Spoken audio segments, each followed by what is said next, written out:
जय श्री कृष्णा दोस्तों। अच्छे लोगों के साथ हमेशा बुरा क्यों होता है? श्री कृष्ण ने दिया है अर्जुन को इसका जवाब। वहीं जो लोग बुरे कर्म करते हैं और अज्ञान की राह पर होते हैं वो खुशहाल दिखते हैं। श्री कृष्ण ने अर्जुन को जवाब देते हुए समझाई है ये बात। लोगों को उनके कर्मों का फल हमेशा मिलता है। आपने महसूस किया होगा कि जो लोग अच्छे कर्म करते हैं वो परेशान रहते हैं, वहीं जो बुरे कर्म करते हैं वो खुशी से रहते हैं। अच्छे कर्म करने वाले परेशान होते हैं कि आखिर उन्हें इतनी परीक्षा क्यों देनी पड़ रही है, जबकि जो अधर्म की राह में है वो खुश है और जिंदगी का लुत्फ उठा रहे हैं। अगर आपके मन में भी ये सवाल आया है तो आज हम आपको इसका जवाब देंगे। वर्णित कथा के अनुसार जब भी अर्जुन के मन में कोई दुविधा होती थी तो वो श्री कृष्ण के पास पहुंच जाते थे। एक बार की बात है जब अर्जुन भगवान श्री कृष्ण के समीप आकर कहा कि वो दुविधा में है और इसका जवाब श्री कृष्ण से चाहते हैं। श्री कृष्ण ने पूछा कि क्या सवाल है? अर्जुन ने कहा, मुझे ये जानना है कि अच्छे लोगों के साथ हमेशा बुरा क्यों होता है, वहीं बुरे लोग खुशहाल दिखते हैं।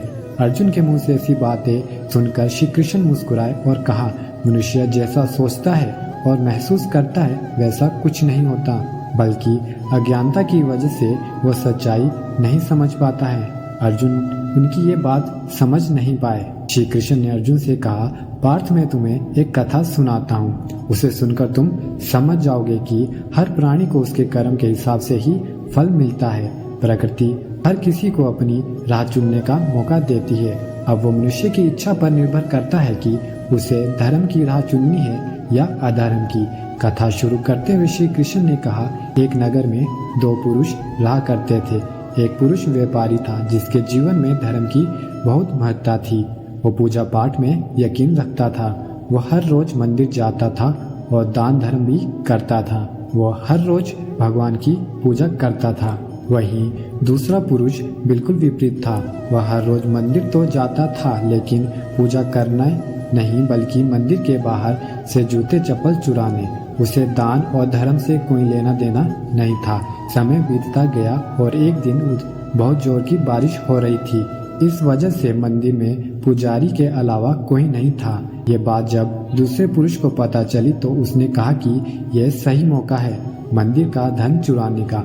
पंडित से नजर बचाकर उसने मंदिर का सारा धन चुरा लिया। उसी समय धर्म कर्म में विश्वास रखने वाला व्यक्ति भी मंदिर पहुंचा। दुर्भाग्य से मंदिर के पुजारी ने उसे ही चोर समझ लिया और चिल्लाने लगे। वहां लोग एकत्र हो गए और उसे बहुत मारा। किसी तरह वो बचते बचाते वहां से निकला तो दुर्भाग्य ने उसका साथ वहां भी नहीं छोड़ा। मंदिर के बाहर वो एक गड्ढे में गिर गया और घायल हो गया। फिर वो व्यापारी लंगड़ाते हुए घर जाने लगा तो रास्ते में उसकी मुलाकात उस पुरुष से हुई जिसने मंदिर से धन चुराया था। उसने कहा, आज तो मेरी किस्मत ही चमक गई, एक साथ इतना सारा धन मिल गया। ये सब देखकर उसे बहुत बुरा लगा और उसने अपने घर से भगवान की सारी तस्वीरें निकाल दी।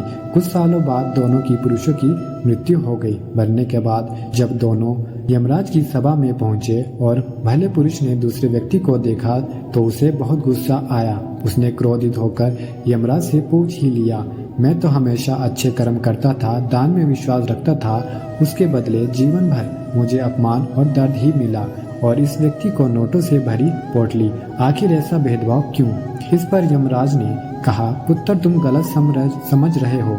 जिस दिन तुम गड्ढे में गिरे थे वो दिन तुम्हारे जीवन का आखिरी दिन था, परंतु तुम्हारे अच्छे कर्मों की वजह से तुम्हारी मौत सिर्फ एक छोटी सी चोट में बदल गई। तुम इस दुष्ट व्यक्ति के बारे में जानना चाहते हो। दरअसल इसके भाग्य में राजयोग था, मगर इसके कुकर्मों और अधर्म की वजह से वो सिर्फ एक छोटी सी धन की पोटली में बदल गया। कथा सुनाने के बाद श्री कृष्ण अर्जुन से कहते हैं, पार्थ क्या अब तुम्हें तुम्हारे सवाल का जवाब मिल गया? ऐसा सोचने की भगवान तुम्हारे कर्मों को नजरअंदाज कर रहे हैं ये बिल्कुल भी सत्य नहीं है। भगवान हमें कब क्या किस रूप में दे रहा है मनुष्य को समझ में नहीं आता है, मगर आप अच्छे कर्म करते रहे तो भगवान की कृपा हमेशा बनी रहती है। इसलिए अपने अच्छे कर्मों को बदलना नहीं चाहिए क्योंकि उसका फल हमें इसी जीवन में मिलता है। इसलिए मनुष्य का फर्ज है कि वो हमेशा अच्छे कर्म करते रहे क्योंकि श्री कृष्ण ने गीता में भी बताया है कि किसी के द्वारा किया गया कर्म बेकार नहीं जाता, चाहे वो अच्छा हो या बुरा।